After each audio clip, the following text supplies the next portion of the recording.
Well, good afternoon. Are you able to hear me out? Yes, sir.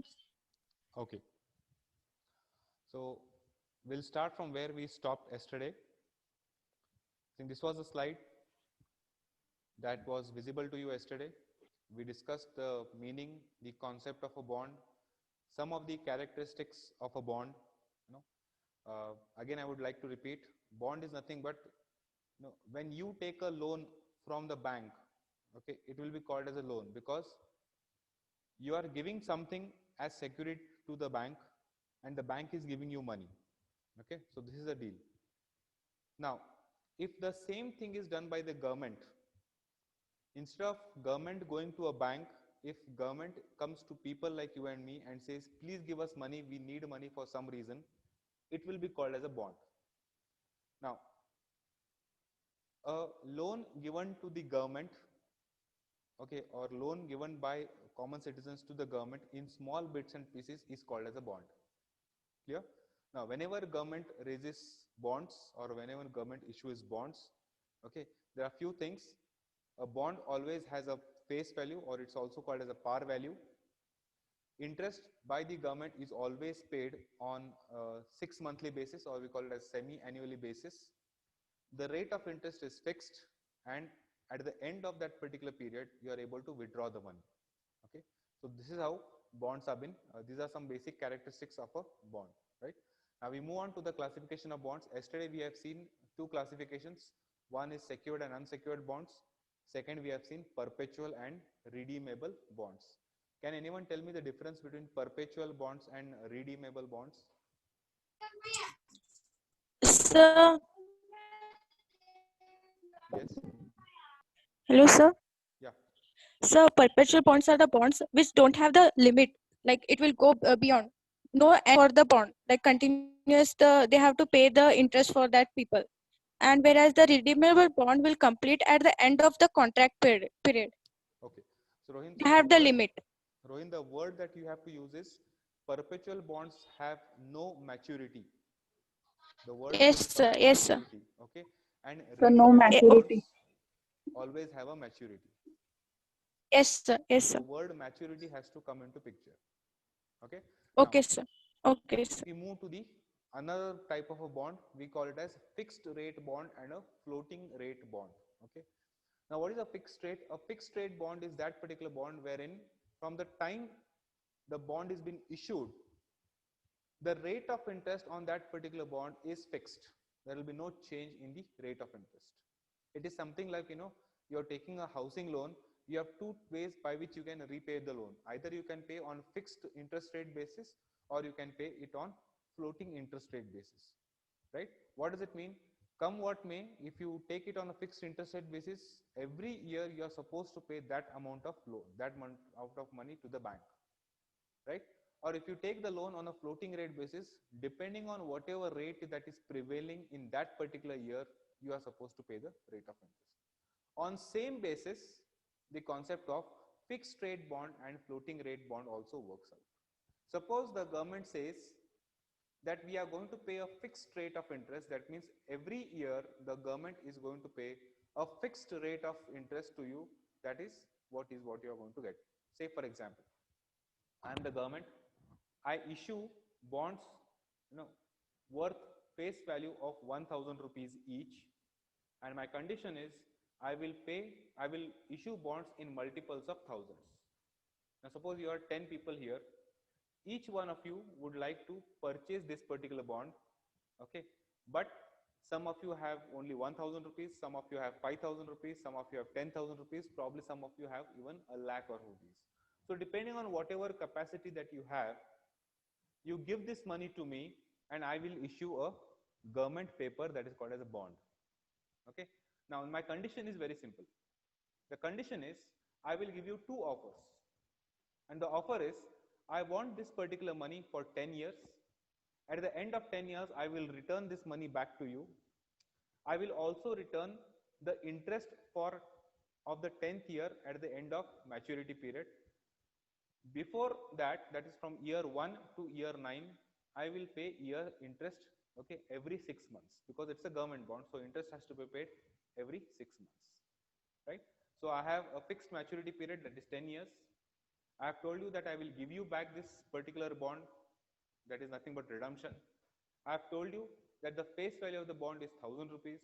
I have also told you that the interest on this particular bond is going to be paid at 6 monthly basis, and I also further declare that the rate of interest on this particular bond is 15%, right? So this is one offer. The second offer is, all things remain the same. Those who would like to go for a floating rate, this year, from the time I have issued the bond till the next year, I am going to pay you 14.5%, right? Probably second year to third year, I may pay you 16%. Third year to fourth year, I may pay you 17%. Fifth year to sixth year, I may pay you only 12%. So this rate of interest will keep on varying. So those of you who are interested to take a floating rate of interest, you can take a floating rate of interest. Those of you feel, no, I don't want to know, I don't want to take that particular risk. Sometimes the rate of interest goes high, sometimes the rate of interest goes low. I don't want to take that risk. I'm happy with 15%. Go for the fixed rate of interest. Whatever is the case, at the end of 10th year, I will pay back your principal amount, okay? And those who have taken it on a floating rate basis, whatever rate of interest is available at the end of 10th year, I will pay you that particular rate of interest. Those who have taken on a fixed rate basis, you know how much you're going to get, 15%. That is what we are going to talk about. Clear? So this is what we call the fixed rate of interest and floating rate of interest. Clear with the concept? We move to the next one. There's something called as zero coupon bond, and I'll explain to you zero coupon bond along with the concept of deep discount bond. So both the things, both the terms mean one and the same. Now let us say how this particular zero coupon bond works out. Now, before I explain you this, there's a word called as coupon. Coupon means interest. Coupon means interest. Okay, coupon is nothing else but it is interest. So when I am paying you zero coupon, means I am paying you zero interest. Clear? At the same time, since I am not paying you any interest, will you ever give me 1000 rupees? Honestly ask yourself. I am telling you that please give me some money that you have, okay, in multiples of thousands. At the end of 10 years, I will give you this 1000 rupees back. Will you accept my offer?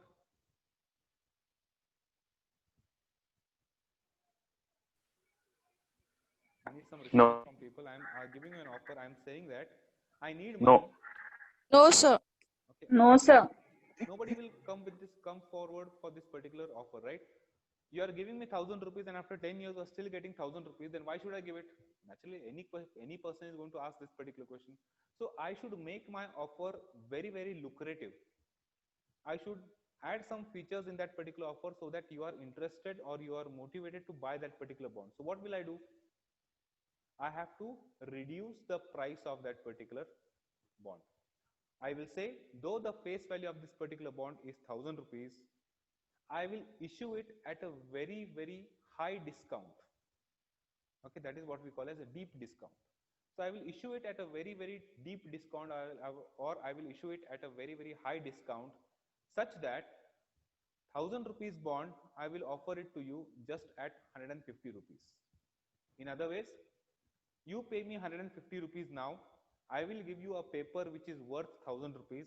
At the end of 10th year, you give me this paper back, I will give you 1000 rupees. Does this deal sound good? Yes, sir. It sounds good, right? So here I am making one thing very clear. I have never told you that I will pay you interest, but I am offering you a very deep discount on the bond. So the bond which is worth 1000 rupees, I am issuing this particular bond only for 150 rupees. So you pay me 150 rupees now, 10 years down the line, you take back 1000 rupees. A good deal. So here what I'm doing, I'm not paying you interest, so it becomes a zero coupon bond. At the same time, I'm issuing this particular bond, okay, not at the face value, but at a price which is very low than the face value. So in other words, I'm offering a discount, and the discount is very huge, and that is the reason we call it as a deep discount bond.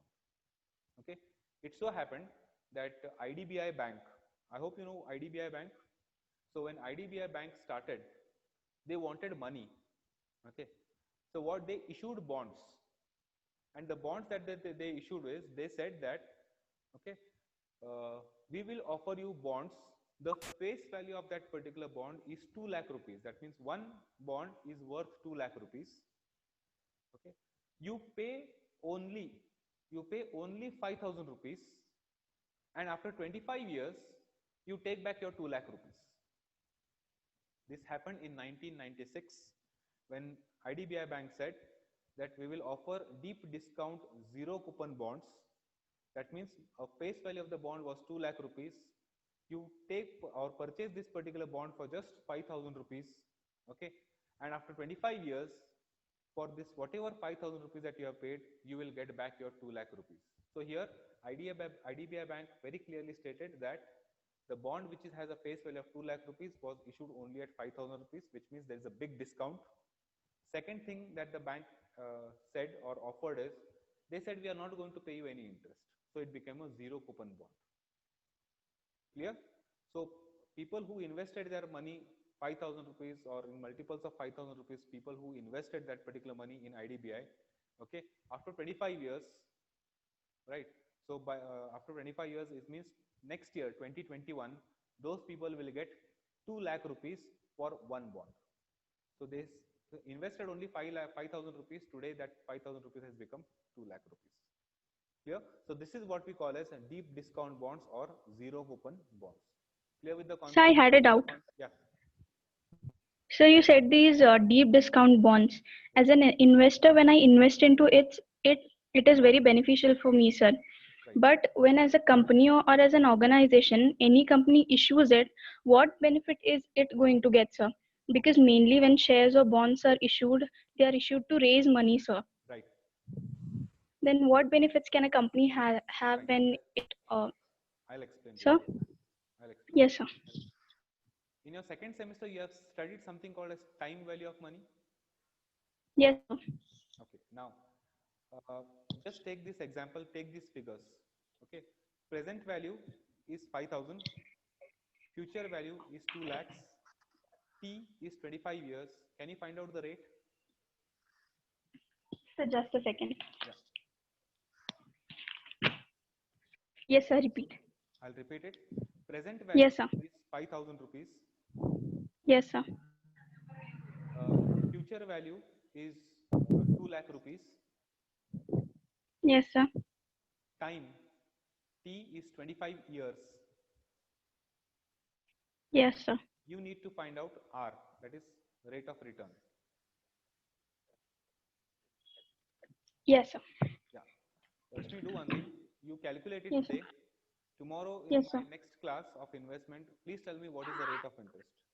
Now, Yes, whenever sir. a bank issues such type of an offer, okay, Rashmi, when you calculate, you will get some rate. Probably, if I'm not wrong, you will get around 8%, 9%, or 10%. Something in that particular range, you will get that particular rate, right? Yes, sir. Now, when a bank is making this offer to you, they very well know that they can collect money from you in 5,000s or in multiples of 5,000s, and they are able to earn something more than whatever R that you are going to calculate, Rashmi. So only Yes, when sir. they are confident enough that they are going to earn something more than what is to be paid, only then they will raise a zero coupon or a deep discount bond. Are you able to Yes, sir. understand? Got it. Suppose Yes, sir. you calculate R and that R comes to around 10%. I'm just assuming the R comes to 10%. So they are ready Yes, to sir. give you 10%, but they are also using your money to invest somewhere else wherein they will earn somewhere around 18 to 20%. So they will earn Yes, sir. 18 to 20%. They will give back your 10%. They are happy with 10%. Right? Now they have made Yes, money sir. of 10% not by investing their own money, but they have earned that 10% by using your money. Please try to understand this. Yes, sir. Clear? So this is how Yes, sir. Clear. banks work out. So tomorrow you work out this particular calculation, and tomorrow you tell me what is R as per your calculation is concerned. Yes, sir. Clear? Okay. Yes. Fine. We'll move on to the next part. Now, these are some fixed government income securities. I just want to name them. How, in what way government issues bonds. Look at these companies: Indian Railway Finance Corporation. Okay, a bond which was 1000 rupees face value, is today trading at 1220 because there is more demand for that particular bond. So the price of that particular bond increases. Are you able to understand? The bond is available in the market when it was issued. It was it had a face value of 1000 rupees, but look at today value. Its value, it is 1220 rupees. It has increased in its value. Why? Because there is more demand for that. Same way is another Indian company called as Indian Renewable Energy Development Corporation. 1000 rupees bond, okay, trading at 1219 rupees. Next is NHAI, National Highway Authority of India. Okay, they also issued bonds to construct highways, that is the Golden Quadrilateral.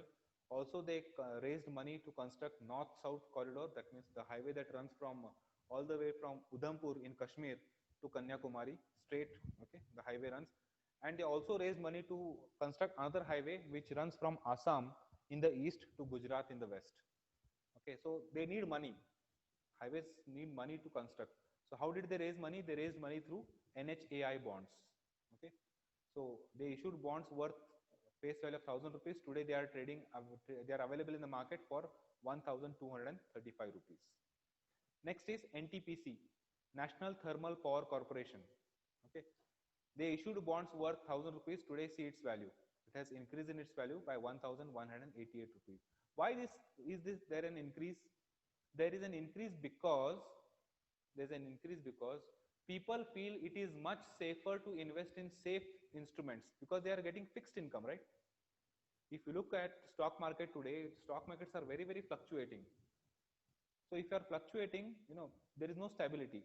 People always require stability as far as income is concerned. So what did people do? They withdrew their money from shares and put into government securities, and that's the reason there is a demand for this particular securities. Next company is called REC. Okay, that is Rural Electrification Corporation. Few months back, you saw the central government had one mission to see to it that every village in India should get electricity, or every home in India should have an electricity. So this is how this is possible only through REC, Rural Electrification Corporation. Okay, look at it.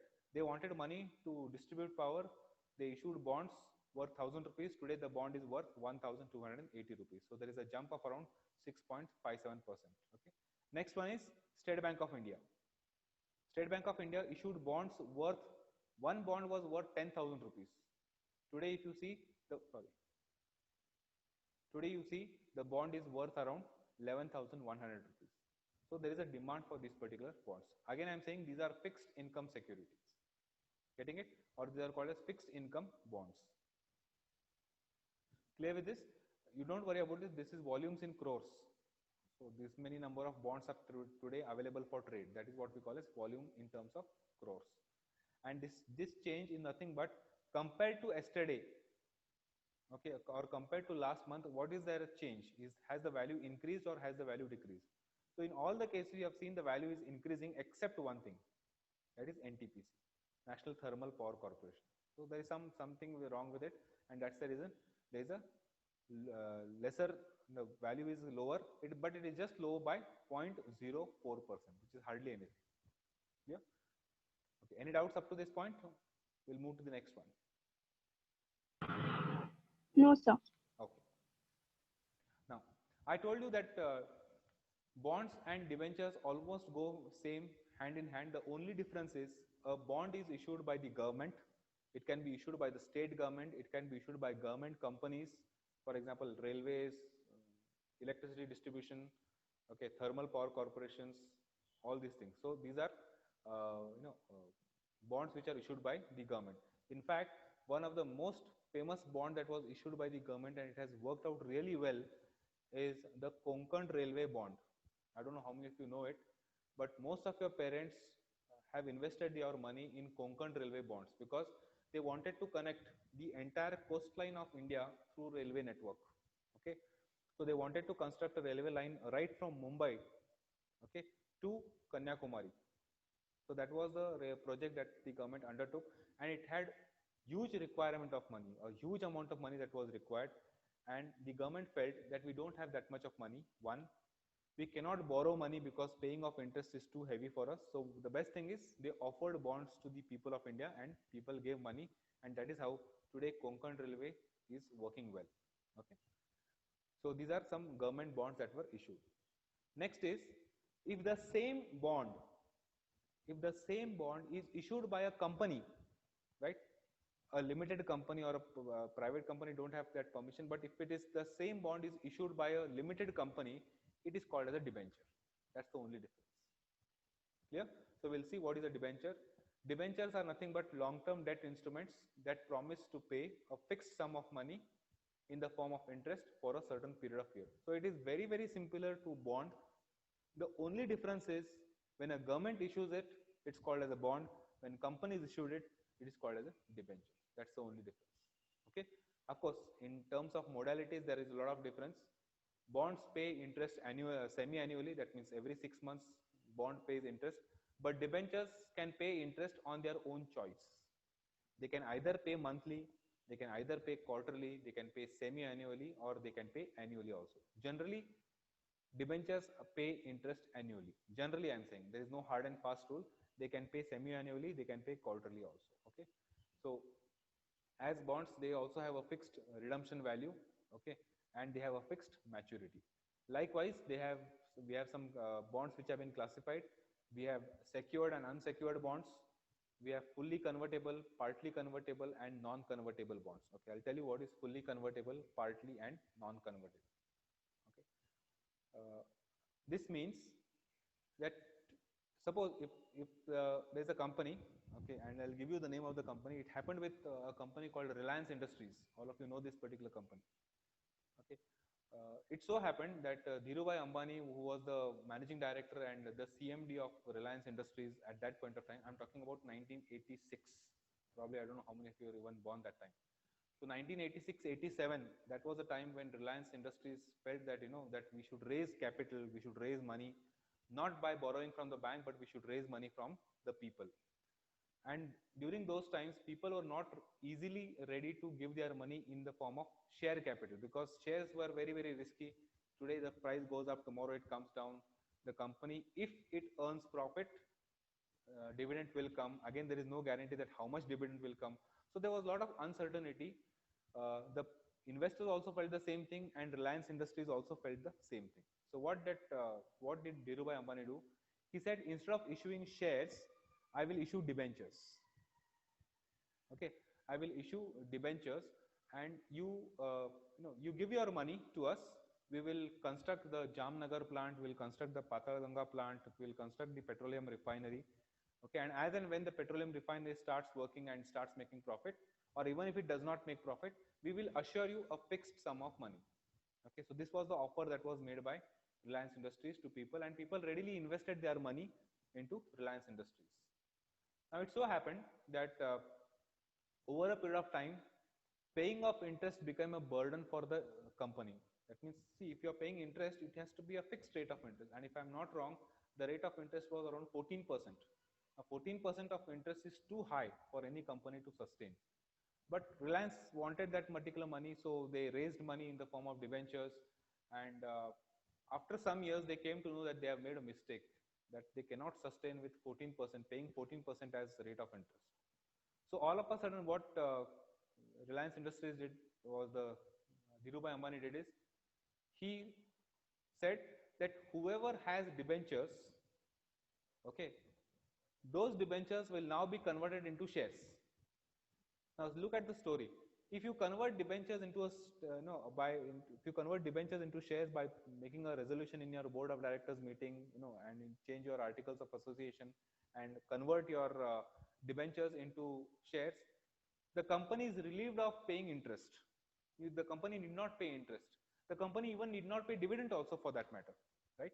So this is what happened as far as Reliance Industries is concerned. Now I'll explain to you what is fully convertible, partly convertible, and non-convertible debentures. Now, fully convertible debentures means if the debentures are issued by a particular company, you can convert those debentures, okay, after consulting your shareholders, you can convert those debentures into shares of the company. That is what we call as fully convertible debentures. Next, we have partly convertible. Suppose you are having two bonds, two debentures, not bonds, two debentures of Reliance Industries. When I say partly convertible means you can convert one debenture into a share, and if the other debenture will retain as it is. That is called as partly convertible. And non-convertible means you cannot convert a debenture into a fully paid up share capital. So this is how the configuration or the structure of debentures works out. Any doubts up to this particular point? No, sir. No, sir. I want some No, sir. response from other people. No, sir. No. No, sir. Fine. Now, on your screen, you can see these are some debentures that have been issued by some of the companies. Now, these are not government; these are companies who have issued debentures. Okay, you have DHFL deposit scheme. That means you raise money. So this is the rate of interest that you can receive. And look at the minimum amount structure. This is the minimum amount that you have to invest in order to enter into this particular scheme. So we have DHFL, we have Gruha Finance, we have LIC Housing Finance, Mahindra and Mahindra Financial, PNB Housing, Shriram Transports, SIDBI, Bajaj Finance. So these are some of the companies who have issued debentures because they wanted some money to be raised in their company. Okay, so they did not go for share capital by raising capital in the form of equity shares, because if you issue equity shares, you lose the ownership in the company. So these companies did not want to dilute their ownership pattern in the company. So best thing is they raise the money in the form of debentures, and this is what they promise.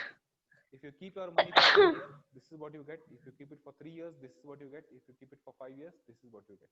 Okay, so this is what we call as debenture issue of any company. Okay, this is just for your reference. Next, we move on the other forms of investment.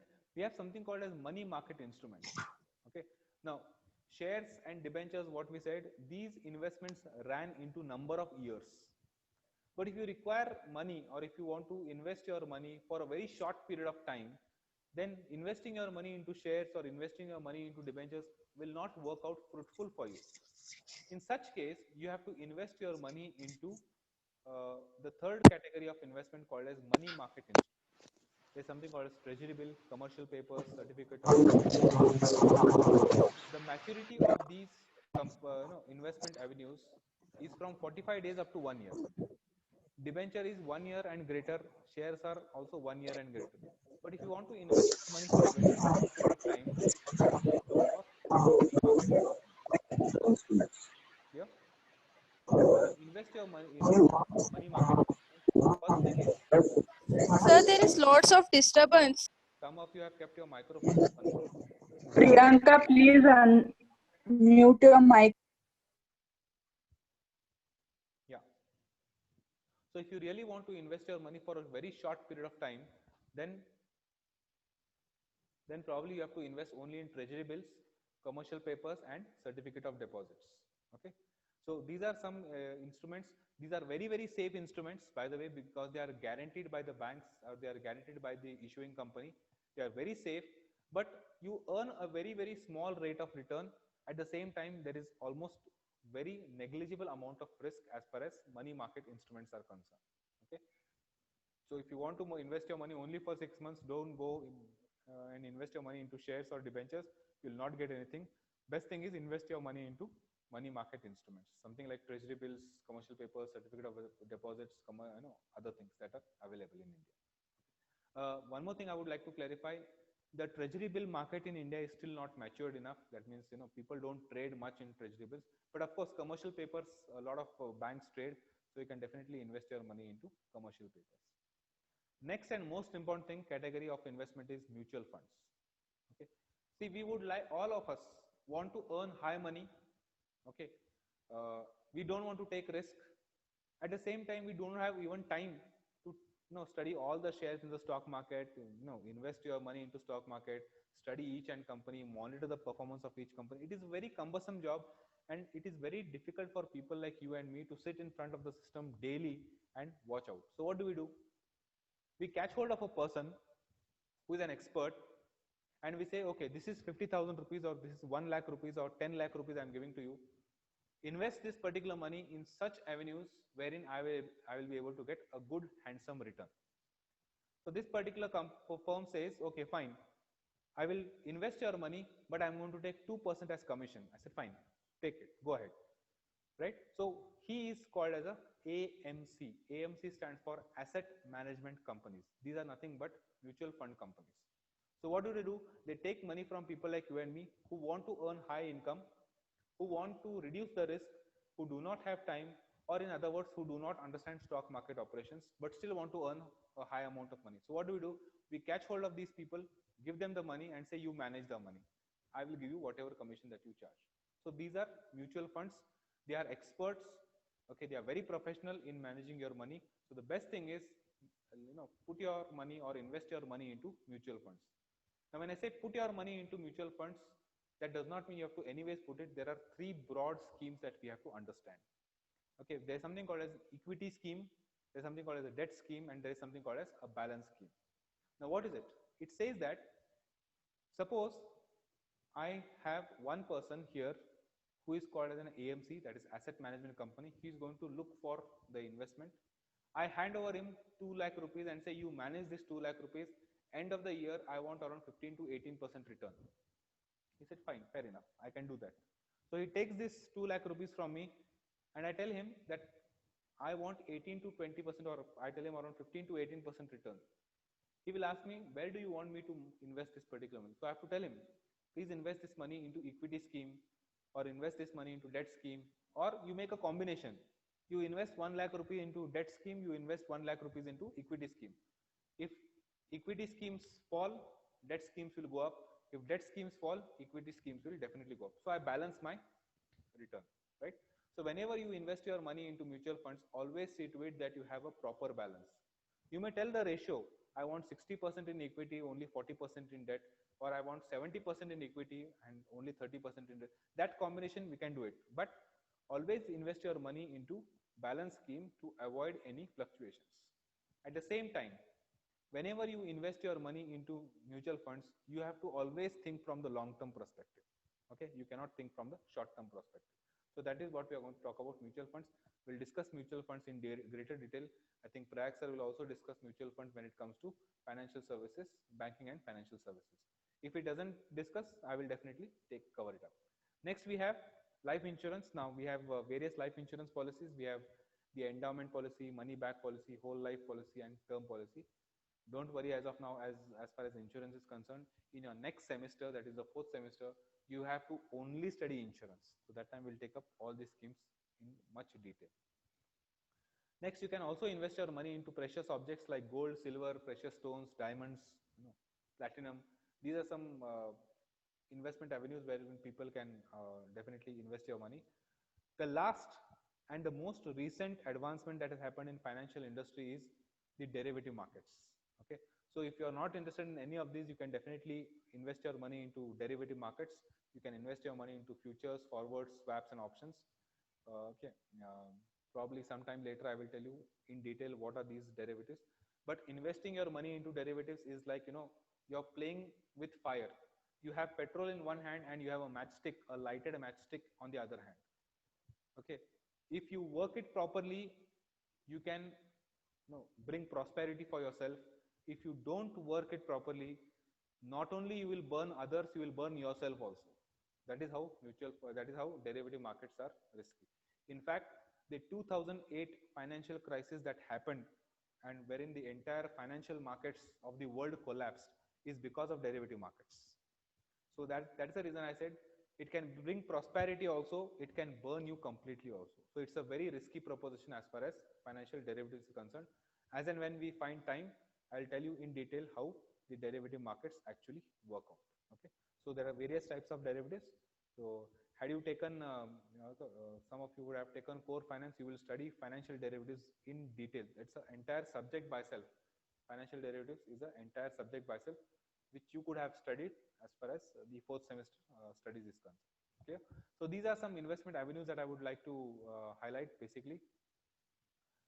Last thing is I have not spoken about commercial properties. Okay, this is about if you want to own a commercial property, there are some things that you have to definitely check out. please go through the details of it. It says whenever you go for any commercial property or any residential property or an open plot, the first thing that you have to check is check the title of the property. That means who is the previous owner of that particular land. If there is a dispute on the land, then please don't buy it. You will end up paying more money to the court and other people than making money from that real estate. So check for the title deed and the ownership pattern. If at all you want to go for a housing loan, if you have a plot and if you want to construct a house on that, okay, loan is available only up to 70 to 75%. That means, say for example, I want to purchase a ready-made house. The price of that house is 60 lakhs. Don't expect bank will give you full 60 lakhs. Bank will give you only 75% of 60 lakhs. That means the maximum loan that you can expect is 45 lakhs. Okay, not more than that. 15 lakhs is what you have to make. You have to pay from your own pocket. Clear? Next is cost of the house should be only 6 to 8 times of your total family income, right? So your total family income, if it is 5 lakh rupees per annum, 8 times of that, 8 5s are 40. So you can expect a housing loan of only 40 lakhs. That is how housing loan is been estimated. As far as EMI is concerned, EMI stands for equated monthly installments. That means the periodic payment that you have to make should be less than 35% of your monthly income, 35% of your gross monthly income. Of course, we'll see to this at a very later stage. Okay. Any builder who says that I'm ready to sell the property to you at 3,400 rupees per square feet, that if he's telling you all these things, you have to understand that you're getting fooled. Okay, construction cost per square feet is what I have mentioned to you. It is somewhere in the range of 1,300. Today it has gone up to say 1,650 rupees per square feet. So if he says I'm selling this property to you at 4,000 rupees per square feet, you need to be aware what is the construction cost per square feet. And of course, if you avail a housing loan, you get a tax benefit under section 80C, wherein your interest is also getting deducted and your principal also is getting set off. Yeah, so this is what I want to say. We have just less than a minute left out. If you have any doubts, please let me know. I can clarify the doubts, and the remaining part we'll take it in the next class. Any doubts here? No, sir. Sir, Yes. Quickly, please.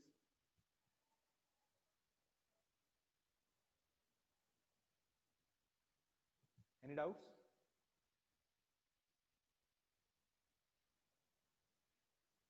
Okay.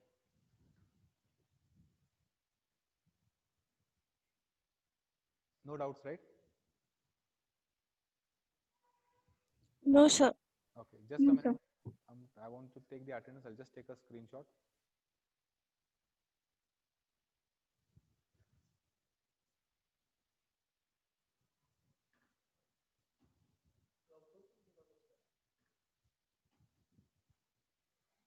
बरोबर 1.5 लाख रुपये